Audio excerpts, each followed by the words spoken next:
Welcome to Malpractice Podcast.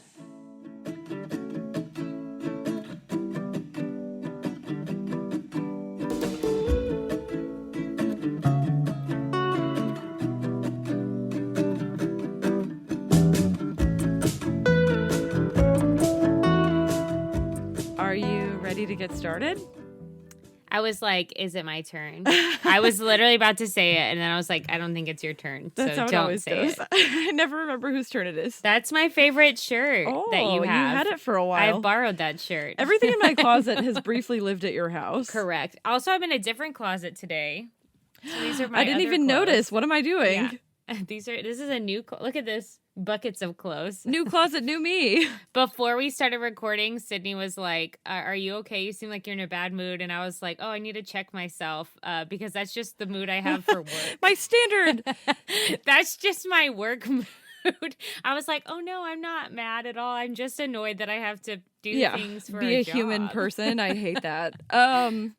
As soon as we start recording, I'm like, I'm happy now. I'm happy I don't now. want to have a real job. Also, why does your hair look so good? Did you get it done? No, I didn't. Thank you. You know what it is? You know what it What? is really? Is I haven't washed it in a long time, and it's starting to It looks really blonde. It's actually very gray. I don't know if you can see this back here. It's because of dry shampoo. It's just very dirty. I literally just washed mine, so mine looks wet, and I look like a wet rat. That's my general vibe. No, you look like a slicked back look, like a Hollywood movie star. Slicked back girl? Yeah. I wish I could handle like a slicked back look. What I really want to do is cut my hair this short. Yeah, do it. And slick it back. Slickies. But nobody's into it but me, I think. I'm into it. Your hair looks You're into awesome. whatever I do. Fast. You're like anything I do, Jessica's like, I'm here for it. I love it. Do it right now. I love it. I've never loved anything more than I love what you're doing right now. Yeah, but your hair looks really good. Thanks. Oh, I'm Sydney. Oh, fuck. I'm Jess. This is a podcast where we talk about Hair. highly visual things like our hair.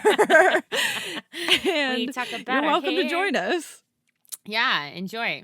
We're really just having a conversation, and you're frankly intruding. Imagine. We're like, stop listening to us. Dear one listener, you're intruding. Thank you. Welcome. You were in Colorado. I was in Colorado. It was beautiful. It was like 70 degrees. Oh, that's nice. It Did you was get a spray lovely. tan? I did not, because I was going to be wearing a jacket the whole time. And so, but you know my general vibe. Like if I'm going to the beach, I know. for sure You I getting have a a spray spray tan. There's no way I don't. Yeah, as you should. What did you As guys you do this should. weekend? It seemed like you're... Nothing. Michelle's always posting about y'all doing cool stuff, like going for a walk and going to a farmer's market. I love that you think going for a walk is cool. I think everything you do is cool. You're like, I go 'Cause for a I walk, think and I'm it's like, cool. you better get it, girl. You go for a walk. So yeah, we did go for walks. Basically, like, I know she's listening to this, you know, so whatever. But I think Michelle's starting to realize how boring I am.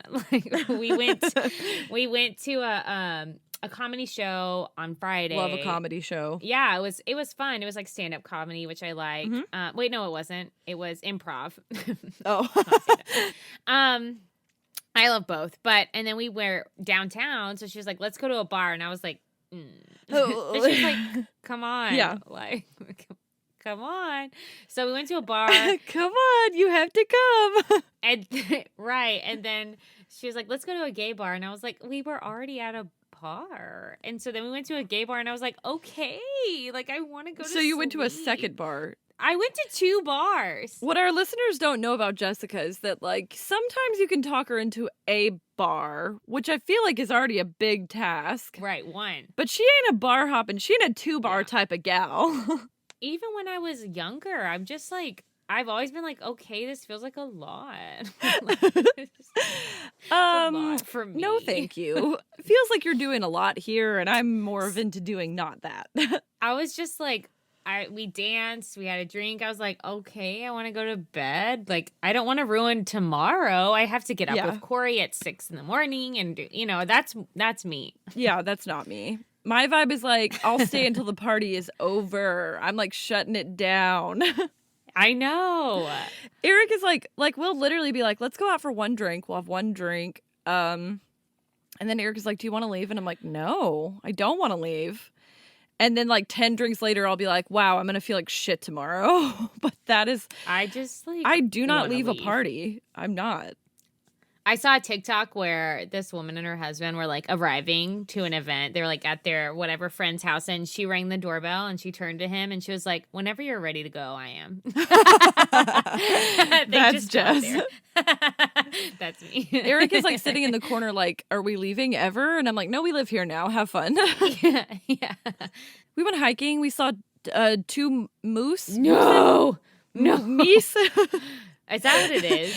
That's yes. stupid. That is. We saw 2 moosin, and someone was like, there's 2 moose up ahead. And I was like, oh, should we turn around? And they were like, no, you're fine. Why? And I was like, because moose are really aggressive. We talked about it.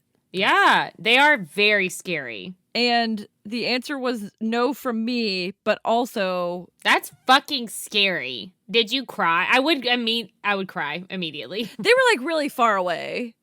But they started like moving toward us, and I was like, and I'm out. I gotta go. I'm not. This is not how I go. Right. This is not how I die. Correct. Everyone else was like, well, let's take pictures with the moose. And I was like, are you aware of what a moose will do to you? That's what I said. And they were like, they're crazy. Did you tell them? Oh, they're nice. They eat plants. And I was like, they eat your soul is what they eat. It's your whole soul. All of it. Every last bit of it. That moose is a Dementor in disguise. I've never heard a comment that was more accurate than that. That is the most accurate description of a moose ever. It feels very accurate. No, it is. It is a Dementor. That's period. End of story. Thank you. Also, I'm jumping the list, but I see that you put Ted Lasso on the list, and I need to know whether you watched it or not. I watched the whole thing, and it is so good. I love it so Yes! I was cracking. Did you love it? Up. I would like look at Michelle and be like, ah! Like I was like a psycho, and she was like, yeah, it's funny. And I was like, this show maybe with The Office 100%. Right in line. I loved it. Ted Lasso is in my top 10 shows of all time for sure. Possibly top 5. It's top 5 for me. I told you were going to love it. I'm obsessed. Sydney, listen, Michelle was like, we can make it. There's season 2 is coming out end of July. We can stretch the episodes. I was like, I'll watch this whole thing in a day. Correct. And I thought when I first started watching it, I thought that season 2 was already out. No. So we got to the last episode of season 1 and you're like, oh, no, that's how it ends. And then we're like, okay, it's fine. We'll just go on to season 2. And it was like 1:00 in the morning on a Thursday. And then we found out season 2 doesn't come out until mid or late July. I can't remember when it is. I think it's like July 23rd. And we were like, how do we make it until then? It was so freaking good. I am obsessed with that show. Correct. Period. I love it. Also, important to note, Ted Lasso is not paying us for advertising. They are the only thing that lives rent-free on this podcast. And HEB Lemon Waters. Correct. We'll do a Ted Lasso and HEB Lemon Water corner free of charge. It was a feel good. It was a drama. There was Romance. everything you could ever fucking want in a show. Plus, it's funny. I can't. It's so funny. You're like rooting so hard for the main character, like aggressively. Jason Sudeikis. Aggressively, right? Hard. Tell me he was not born for that role. Oh, I love him and his little mustache. Tell me he's not He's an so cute. angel. I love the way he won over the press. I love him. Just by being like a good person. Like everybody needed to see that, I think. Yeah. Right? It did I will say that the one thing that the show did negatively affects me is that I left the show being like, I'm a trash human. No, same. I was like, oh my God. Obsessed.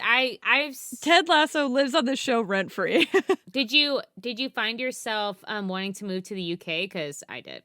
100%. That cute little town that he lives in. I was like, I could live there. Where he walks across the street and gets a coffee? Me. Right? That's all I've ever wanted. There.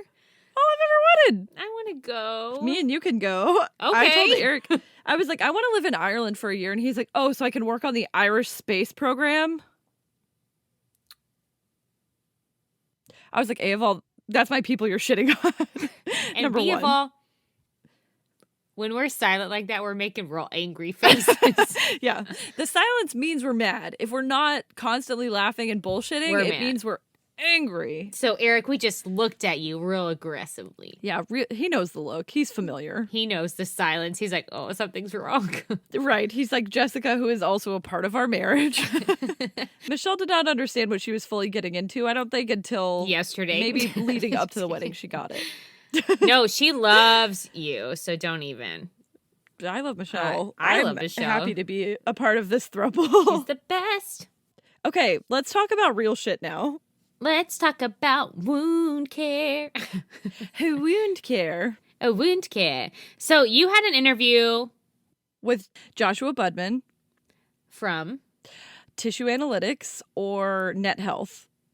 and we're going to get into that in this episode. But first, like, I didn't participate in this interview because the stars did not align. It happens. So because I felt like a piece of shit, I wanted to contribute a little bit and do like a bit of research, because I was like, wait a minute, if there's innovation in wound care, which like how does one, period? Yeah, why does Question one? mark. I wanted to think about like how did wound care develop, and then like who knows that, like, because who knows, not me, I don't know. So I No, me neither. sure did some research. Perfect. So the history of healing wounds is basically a history of like humanity. Yeah. In 2200 BC, one of the oldest medical manuscripts was written, and this document noted three things. It said, wash the wound, duh. Make plasters, which is like a covering. Yeah. And then bandage the wounds too with that plaster. So it's kind of like medicine and then the bandage. Okay. Those plasters, that's like wound care, right? At that time. So there was mud, clay, plants, herbs that came together to give us those plasters.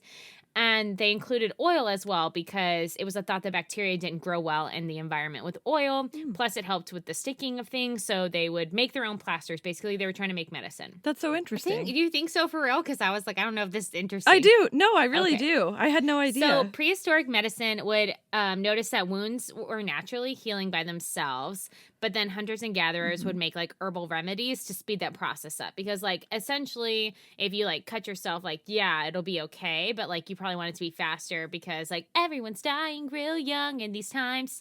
And you only have so many days to live. Right. You make it to like 20. Like, I don't want to live my whole life up a cut until on my 20, arm. like cut up. No. Yeah, so during even these times, they were noticing like hygiene and halting bleeding, like holding something to stop it from bleeding. They were like, aha, and they would like write it down. Yeah. So they were noting that was important and like passing that on. So that's like interesting and like kind of obvious to us now, I would think. And apparently in ancient times, they knew enough to like pour beer on wounds. Like there are historic documents where they're like, pour some beer on it, because they didn't realize that it was like alcohol was helping, but they were like, that shit helps for some reason. That's so funny. In Mesopotamian culture, they stated this thing where it was like, this is a direct quote, pound together, God, here are some words I hope I can read. That was not part of it. They just said pound together, and then I added that in. Fir, turpentine, pine, turpentine, tamarisk, daisy, flower of Innu strain, Sure. mix in milk and beer in a small copper pan and spread on the skin. Bind on him and he shall recover. So they were even in that. They like had a how to not die list, basically. Also, copper has antimicrobial properties. Like they just found this new thing where I think it was Scotland. They replaced all of the door handles on a hospital with copper. And they basically found that the in-hospital infection rate like plummeted because copper kills the microbes that were on the door handles or whatever. That's so cool. They discovered that in ancient Egypt. I'm going to get into that in a minute, actually. So Interesting. That's so cool. Okay. So in ancient Greece, there was a profession that developed that was separate from doctors. And it was like, oh my God. Let me pretend that I know how to say it. Rhizotomiki, or gather Sure. of roots, basically. So this was like Oh, cool. the pharmacist, like early stage pharmacists. So these professionals began writing their finding down. So there are documents of their lists and discoveries. And they were also the ones in their communities to acknowledge wound site moisture was helpful to a closure of the wound, and they washed wounds with clean water, boiled the water, and then they added vinegar and wine. So if you went to the doctor would tell you, like, here's what's wrong with you, go to this person and they'll get you set up for treatment. Even in ancient Greece. Interesting. Like totally like a pharmacist. Yeah. In ancient Egypt, they were documenting stuff too because of #scrolls and walls and shit. So on the Eden Smith papyrus, they And described walls and shit. they would write shit on the walls. Because of #scrolls and walls and shit too. Yeah, so they described, correct, closing wounds with sutures, bandages, splints even, and politics? Poultices? Is that how you say it? Poultices, yeah. Oh, why did I say politics? Because that's what I love. I don't know. Were they closing shit with politics or were they just opening more wounds? Honestly, 6 1/2 could be the same. Fair. So they also, Michelle hates it when I say that, but I don't care. That is my favorite old lady phrase. Mine is getting your comeuppance. I hate it when you say that. I know you do. But I get it. I get it. Okay. So they also wrote about preventing and curing infection with honey and stopping bleeding with raw meat. Please note, I am not suggesting that you practice these things. Do not try this at home. Do not just like cut your arm open to the bone and throw some honey on there and be like, good. Like, no, you're not. Go to the doctor. But I do know that honey is antimicrobial, and in old movies, when somebody would get a black eye, they'd put a steak on it. Do you remember that? Yeah, but I don't think know. anyone with our modern technology should be just like, But also, I do know that honey is antimicrobial and Yeah, doesn't grow 100%. bacteria in honey, right? yeah, I just don't want anyone tagging us in their, all 3 of our listeners doing some crazy shit, tagging us, being like, I'm healing myself. These things from malpractice. I'm healing myself. I'm healing myself. Please No, don't. go to the Go doctor. to the doctor or whatever. Well, yeah. So they also, in ancient Egypt, painted wounds with green color paint, which had copper in it and is toxic, to bacteria. So they knew that back then. They were like, yeah, paint your shit and you be okay. That's so You probably interesting. still die, but anyway. I mean, it's ancient Egypt, so. Yeah. So topical treatments in this space were the honey that we just actually mentioned, lint, and animal grease for wounds. So lint is absorbent, animal grease was a barrier, and honey was the antibiotic agent at that time. Interesting. So Egyptians were apparently very focused on keeping the wound closed so that evil spirits didn't gain access to you. Yeah, same. I should have asked Joshua Budman about that. What about evil spirits, though? What do you got there? What about those? So what do you think happened in the Middle Ages? Like with wound care. I'm going to guess that they were doing nothing and being real stupid. That seems like the Middle Ages. Middle Ages are dumb. So they were not doing very much. They were basically doing the same shit that they were doing in ancient Egypt and ancient Greece. Like they didn't really develop any new shit. Most of the major advancements were in the 19th century. So is it just that people were focused on staying alive? I think so. In the Middle Ages, they were like, everything is bad and we're all dying? Yeah. Or I think so.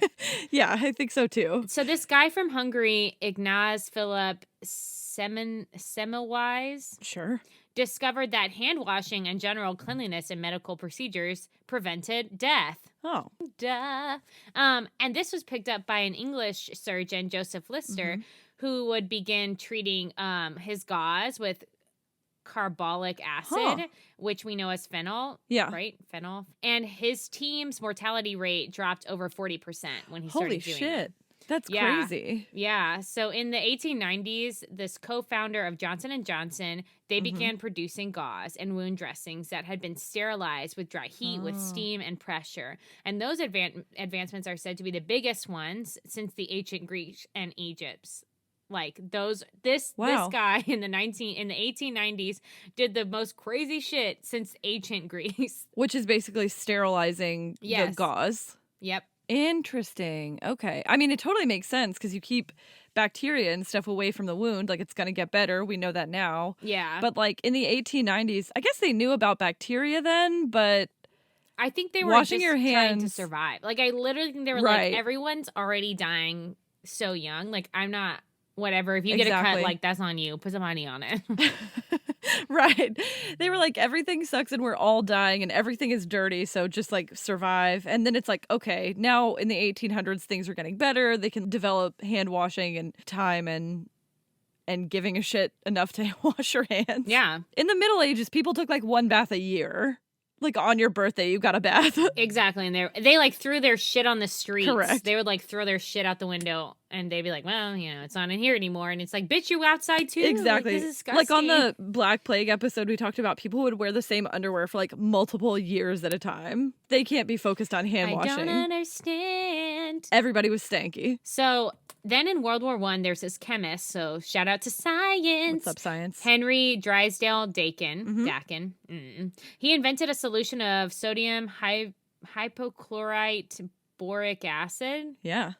That sounds. Look at me. I can read. Look at you, science Look at girl. When did you become a scientist? Jess. Oh, the science girl. Go. I was trying to be Bill Nye. It didn't work. You were trying to be Bill Nye, and one time Eric saw Bill Nye at a shop in Florida, and Bill Nye was mean to him, so fuck Bill Nye. To Eric? Yeah. Why? I don't know. That's so He rude. said, hi, can I have your autograph? And Bill Nye was like, I'm trying to buy shoes, kid. That's what he said to him when Eric was 11 years old. Wow. And if only he knew that Eric would one day be a famous NASA scientist. Yeah. And now he's like, so fuck you, Bill Nye. Come at me, Bill Nye. Sorry, I don't know if you're really a dick or you're just having a bad day, but fuck you for that. Eric is nice. You could have been just having a bad day, but Eric is my husband, and I'll go to bat for him, you know? He's a little nice angel face. I love Eric. Okay, so this guy invented sodium hypochlorite boric acid, and he washed wounds. He was washing out wounds for soldiers in like England and France, and that was when important. World War I or World War II? World War I. Okay. Yeah. And then we skip on down to the 1950s because nothing really major happened before that. So that was a bit of time.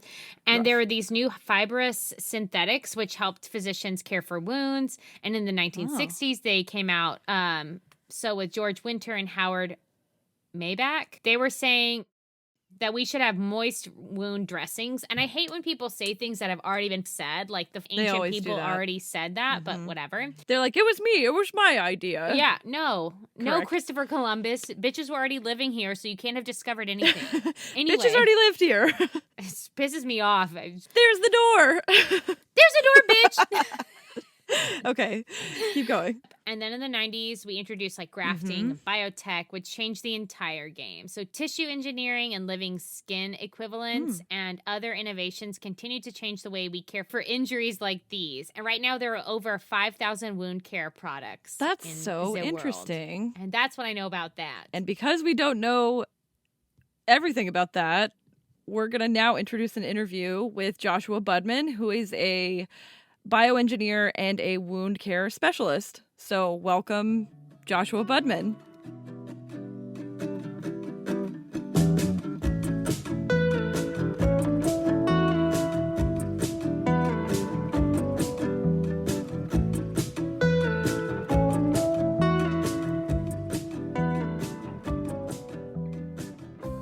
Okay, awesome. So if you don't mind telling us and our listeners a little bit about yourself and about what you do. Absolutely. My name is Joshua Budman. I am currently the VP of Analytics for Net Health, which is a company that sells specialty electronic health record documentation software, primarily focused on the post-acute sniff space, wound care, and therapy, as well as some hospice and home care. Mm-hmm. I came to Net Health actually by way of acquisition. The company that I co-founded out of college is called Tissue Analytics. I served as the Chief Technology Officer with Tissue Analytics since we founded it in 2014 up until we were acquired in mid-2020. So a little over a year ago. Nice. And with Tissue Analytics, I was primarily involved in overseeing the integration of our software with the electronic medical record company's software, as well as the imaging platform we developed. And so I know you're a biomedical engineer, but where did the idea for Tissue Analytics come from? Like, what is it? Where did the idea come from? Kind of walk us through that whole thing. Like I said, we started in 2014. Before that, we were actually again, like you said, biomedical engineering students. And our program that we did as our master's program anyway, which was also in the biomedical engineering department at Johns Hopkins, is called the Center for Bioengineering Innovation and Design. So CBID is an acronym. It's based on the Stanford Biodesign program. The thesis of the program overall is basically that you rotate through different clinical areas as engineers and try to identify an area of clinical need that is ripe for engineering innovation. And so through that program, we were rotating again through surgery, through neurosurgery, general surgery, even primary care. We went cardio, all sorts of specialty surgeries. One of the procedures that we observed was within wound care. There is and for those of the listeners that don't know too much about wounds, and I didn't before I started the company, honestly, I hadn't even known what it was. Yeah. Our software is primarily focused on chronic wounds. So those are non-healing wounds, not necessarily, less so gunshot wounds and pressure injuries, diabetic ulcers, the types of wounds that start due to some pre-existing condition, obesity, smoking, and take months and months and months to heal, sometimes years. And so one of the procedures that we observed is called a debridement, and it gets a little gross, but I'll talk through it. Yeah, go for it. You're nodding, so you might know what it is. But and I know you have expertise in the area. But so basically, when wounds are non-healing, typically there's a layer of dead tissue on top of the wounds, and that prevents healing. It makes healing a little harder to accomplish because it prevents blood flow to the area. Right. And so what a clinician will do is they'll take some sort of instrument, typically a knife, crudely, and cut the dead tissue off the surface of the wound. Yeah. And so some debridements are so severe that they have to be done as a surgical procedure. We observed that and we thought, well, there must be a better way to do this. As we were testing, we were trying to test kind of more lightweight, homebound debridement instruments. One, we realized that the space is pretty crowded, but two, as we were testing our products actually on a mouse model, on a rat model, we realized there was no way to quantify if our treatments were actually helping. And that's because the best tools that at clinicians' disposal and the state of the art today before tissue analytics for measuring these wounds was a straight edge ruler. Any human with common sense can understand that some organic shapes like wounds are not meant to be quantified in size and from an outcomes perspective with a tool as poor as a straight edge ruler, which is made for rectangles and squares. So that was kind of where we decided that the idea really had legs and that it served our skill set could serve the need well. That's awesome. So I want you to talk a little bit more, if you don't mind, about how big is the issue of wound care, because I think that a lot of our listeners, maybe they know about it, maybe they don't, but my guess would be that most people don't really understand what wound care means and how big the issue is. There are, on average, at any given time, about 6.5 to 8 million Americans living with one of these non-healing wounds. And different companies and vendors, the total of all the spend is between $20 billion, $30 billion a year. So these conditions cost a ton of money to treat. Again, they last a really long time. They're super painful. They can be pretty degrading because they can smell bad. And typically a lot of non-compliant patients or those with diabetic related comorbidities are the ones that get them. So they might not even notice they have them until it's too late. Yeah. And they can lead to things as bad as sepsis, which can lead to death. And, maybe a step below is amputation. So these things are very, very severe. And the main thing that was kind of alarming to us when we started the company, myself and my co-founder, Kevin Keenahan, who served as the CEO, is that number 30 billion is super high. It is. But those treatments are being used and not able to be quantified because we don't have the tools to actually quantify whether or not they're working. The main outcome we use is closure of the wound. And from a layman's perspective, how the wound is getting smaller and smaller over time. And we have no way of actually knowing. It could change shape. It could change edge irregularity, but we're using a ruler still. And so the tools we have at our disposal and the treatments are being evaluated with tools that are too crude. And so that's kind of where the idea was born. That's a great point. And it brings up a really interesting topic. So I want to talk a little bit about amputation, which is something I never thought I would say this early in the morning. Does tracking wounds on an extremity, like specifically tissue analytics focuses on lower extremity, like leg injuries. Does that reduce the risk of amputation if you track the wound size and shape and irregularity? I think there's a couple things. I think better documentation in general. I think one thing that providers lack access to is good information. With all the data that is entered in the electronic health record, the information is organized in a way that is not, at least for some of the larger electronic medical records that don't focus on the specialties, is not in an intuitive fashion for providers to interpret. And so by allowing a system like us to come in that focuses and has user interfaces and tracking components, because we're a mobile application primarily, that are tuned to basically being aware of and monitoring conditions like these lower extremity wounds, and then further allowing patients in their own homes to collect data if they are compliant with that, which is something that we hope to drive.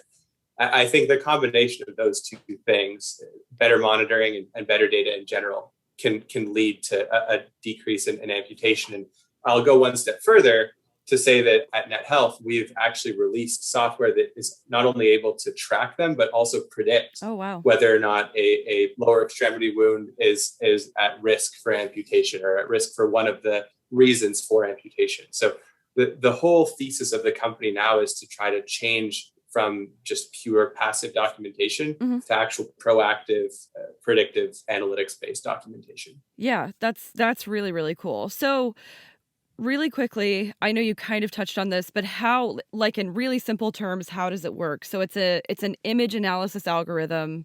Yep, exactly. Cool. Our background was primarily computational. When I started, I had no idea what biomedical engineering was. I thought it was, I was actually pre-med. I was supposed to go to med school and ended up kind of veering off course, as you can see. But the reason I did biomedical engineering was to combine medicine and engineering. And it turned out that it was just basically engineering. Which is great. Made me happy. Fair. But basically the software itself, it's a mobile application based system, allows a clinician at the point of care. So that could be typically the main users or nurses. We have a patient facing application geared towards patients. Sometimes doctors will use them. There are nurses that specialize in wound care. They'll take their mobile device, log in, pick their patient, pick the patient's wound. So you can track, some patients have multiple of these wounds. And we place a little green reference marker that you can get off the shelf from Staples next to the wound. And that's how we track for the size, the color, and the angle. Okay. You take a picture, and then the system uses machine learning, deep machine learning specifically, with a computer vision application. It detects the edges of the wound and detects the edges of the dot and tells you exactly pixel by pixel how big that wound is and how it's changing. You can take a video and capture the depth too. So you get a very good view of how the wound is currently, the status of the wound currently, and how it's changing over time. Nice. That's really cool. So I know you said you have a patient-facing application, and I want to talk a little bit more about the space of remote patient monitoring and kind of where, I mean, to me, I think I just did a project on remote patient monitoring so I've been thinking a lot about it lately. Yeah. But I want to talk about that and sort of the future of your application, but also where you think like remote patient monitoring is headed. Yeah, it's another great question. I thought about this a ton before, or when kind of everyone was frenetically reacting to COVID in March of 2020. Yeah. I do think a lot of software vendors were trying to basically build aggressively some type of remote patient monitoring into their software via Zoom meetings, via to try to put some sort of video chat into their application. And I do think that was frankly too reactive. And actually we took kind of a more lightweight approach to it. And I'll explain kind of what I mean by that. I think that remote patient monitoring is only as effective as it can be. And this is kind of my thought with all medical software, as it can be integrated into existing workflows. I think that if you have to go too far out of your way to communicate, and now there's not just one party, I was listening to that gentleman that you guys interviewed, Dr. Beeson, the other day. Yeah. And there's a ton of clinician burnout. I think a large part of it, and I think he mentioned this too, is the amount of crazy documentation that they have to do in the electronic health record. Yeah. So you think of them having to go out of their way and then you add another human in the mix that has to potentially go out of their way to chat. You can, instead of making things easier, you can make them twice as hard as they already are. And so I think that the primary failure point of this and the way that it has to succeed is by integrating it with existing workflows. We basically allow the clinician to document it anytime they want. We allow the patient to document it anytime they want. And they can communicate, but they don't have to actually set up a face-to-face. I think that was the furthest we wanted to go at this time, because, again, we did not want to risk creating a terrible Frankenstein of a workflow, which would just piss off 2 times as many people. Right. So that's kind of my thought on it. And so that's kind of the stance we took. Allow a patient to take a picture whenever they want in the comfort of their own home, with the comfort of their own schedule, and allow the provider to document on that as well at the pace they want. I totally agree that COVID was like, everybody did a lot of really reactionary stuff to COVID, and remote patient monitoring kind of took off from there. Yeah. But I do think that that's kind of where things are headed, especially with the prevalence of, smartphone technology and things like that. Absolutely. So you talked about what kind of patient population is typically affected by failures in wound care, but what type of patient population are you guys hoping to target with your technology? Just to talk a little bit about the master's program we did, there actually was a developing world component to it. We actually worked on 2 projects during the year. While this project was technically supposed to be serving the US economy, I think the fact that we had this developing world component to our degree motivated at least myself and Kevin to try and target more underserved populations. I think that especially conditions like amputation, there was a recent article by I think it was the New York Times by a fellow named Fakarede, who spoke about the fact that the incidence of amputation among Black Americans in southern areas is about triple the rate of white Americans. Yeah. And so, I think now that smartphones are so pervasive, if you look at smartphone sales, they don't discriminate. I think we want to be able to put a tracking tool in everyone's hands and try to close the treatment gap, at least do our part to close it. I know we're one tiny piece of it, and fundamentally remote tracking isn't going to prevent amputation, but we hope to help in that regard. Yeah, no, you're totally right. There are big systemic issues at play that obviously have been doing this for a really long time, and specifically underserved and indigent populations are going to face health concerns that just don't affect the rest of us or affect us at a lower rate. So I think that's really cool that you guys are are looking at that gap. Yeah. Thank you. What is it like working for a healthcare startup? Loved it, I will say. I think there were times, at least 3-month, 4-month periods where I couldn't really sleep, either due to, quantities of work, which I don't think is much different from being a PhD student, to be honest. But either from just sheer quantities of work or stress. I think to me, the beauty of it was being able to conceive a product that basically was nothing, and seeing end users actually embrace it in their day-to-day workflows, seeing the daily active users of our product. There were some people who took, thousands of pictures with our system. I don't even have 1,000 pictures on my Android device in general, in my camera gallery, So that to me, I think was the most impactful thing personally, just to see that people were basically adopting it as part of what they did every day. They woke up, went to clinic, used TA as tissue analytics. So that was, to me, the impactful part of it. I could have done without some of the stress, but that is, I think, part and parcel. Yeah, fair enough. That kind of goes along with everything. Speaking of stress, were you ever afraid that one of your co-founders might Zuckerberg you? No, it was just the 2 of us, and I've known Kevin for 11 years. Okay. I consider him to be probably the smartest person that I know. I think there's very few people that I know that you didn't ask me to compliment Kevin, but I'm going to. Sure. There's very few people that have vision, in my opinion, and he had it. So that was one of the most useful things to our company. I almost bailed on the company to go to med school. Kevin was one of the main people, thankfully, that convinced me, because I had gotten in, I had deferred for a year to work on this, and I had to make a decision because I didn't have more than a year to defer. So I don't know if that's considered Zuckerberging. It's probably its own definition of whatever. Yeah. But so I'm glad I stuck with it. And, we went through to the end. I want to hear kind of from your perspective, what are some of the things that the medical industry is sort of getting wrong now? And how do you see those things changing in the future? As someone from the sort of industry side of medicine. Yeah. Oh, it's a phenomenal question. I think Thanks. that doctors are and will continue to be probably the smartest group professionally that we will interact with. I mean, my fiance is a doctor, so I'm a little biased probably, but they work so hard. There's probably a case to be made, and I'm definitely not the leading authority on this, that the hours are a bit too strenuous. That's probably not the first time that you've heard that. Yeah. But I'll talk more about the documentation part, because I think that's where I'm at least a little bit more competent to speak.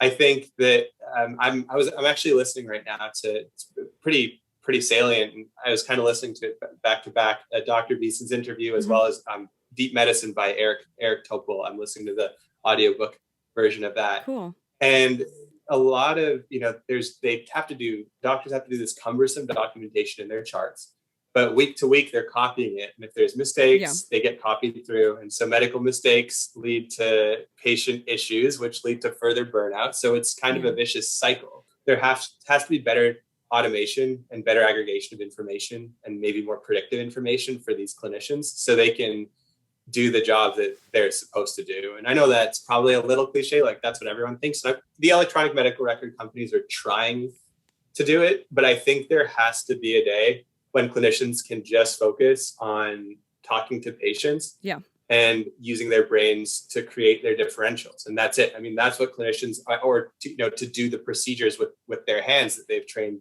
their hands to do for so long.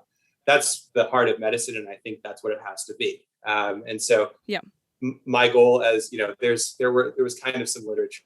There is always literature about how this algorithm performs better than clinicians. This algorithm performs better than clinicians. I fundamentally think that's completely the wrong way to look at it. I think that the tools that us, medical software developers have to build should be clinicians' best friends. Yeah. My goal is not to replace a single job. It's to make everyone's job a little bit better and a little bit easier, and make their days shorter. So that's how I feel software vendors can help. And that's where I feel the medical profession has gotten wrong, in part because of the perhaps, subpar development from software vendors to date. And I don't think it's anyone's fault. I think it's just a new industry. And I think it's just has to develop. Yeah, kind of some growing pains, but that makes a ton of sense. I think the biggest complaint that I get from my friends who are doctors is typically about documentation and patient information integration and things like that. It's just they spend so much of their time on notes and charting for patients, and it's become kind of really, really cumbersome. But obviously the thing about that is that more data is always going to be better, right? Yeah. You can't make an informed decision without data. And so collecting data is always going to be critical, but it so far 100%. Has fallen on physicians to sort of be that data calculation monster. And it's a mess. And they collect that data, and in their mind, all it does is go to compliance and billing. I mean, I think there should be a bit of a quid pro quo. Software vendors have tried to give decision support in their software, and right now I think there's probably a trend where clinicians will ignore it. My hope is that those become a lot more useful, so that becomes again the clinician's best friend. So I love the idea of it being like a good resource and a useful tool for physicians. And you guys are serving a really huge percentage of hospitals already. Yes. But where do you kind of see the future of tissue analytics, the future of net health? Like, where do you see that going? The best way to think about it is to put it into the perspective of, as a patient, you go into your doctor's office today, and your doctor is documenting on their electronic medical record, maybe looking at you, asking a question, and documenting. I think the way that we want to change that experience is the doctor is fully focused on the patient. The documentation happens effectively, automatically. And when the doctor is prescribing a course of treatment, one of the inputs that the doctor receives is some sort of nice dashboard in front of them that says, hey, based on this patient's hundreds of characteristics, which is, personalized for that patient, we would expect that this will happen. This might happen if you do this, and this might happen if you do this. They can use that information, use their medical knowledge, and provide the path forward for the patient with the help of this machine in front of them that can crunch numbers super well. So that's kind of what we hope to become as a medical electronic health record software. Yeah, that's amazing. So it sort of allows the doctor to focus directly on the patient and spend more time with the patient interface rather than doing all the not unnecessary documentation, but the sort of superfluous to actually making a decision documentation. Exactly. It's the stuff that is done for compliance and billing today, which the patient doesn't really care about. Right. Exactly. They're like, I do want my insurance to cover this, but more than anything, I want a doctor who's focused and giving me all of their, medical attention. Yeah. And they're the client fundamentally, right? The client of all of healthcare is the patient. So I think fundamentally they should be the happiest. Yeah. And then doctors second. Exactly. Okay, last question. And this is something that we've been asking every guest that we've had on the show. How do you take your coffee? Feel free to answer that metaphorically, answer it, for real, 2 creams and 1 sugar, however you want. I'm going to answer it pretty metaphorically. I tend to be a simple person, so I'm good with my coffee black. But if I feel ambitious, I'll add a bit of oat milk to it. So the coffee that we drink is these like really nice cold brewed cans from La Colombe, which is a place in Pennsylvania that kind of specializes in the cold brew process. So I have one of those every morning, but I take it black most of the time. Yeah. Very cool. Well, it was awesome talking to you today. This is very interesting stuff that you guys are working on, and I'm very excited to see where your company heads in the future. Thank you so much. It was great talking to you. Thanks for the time.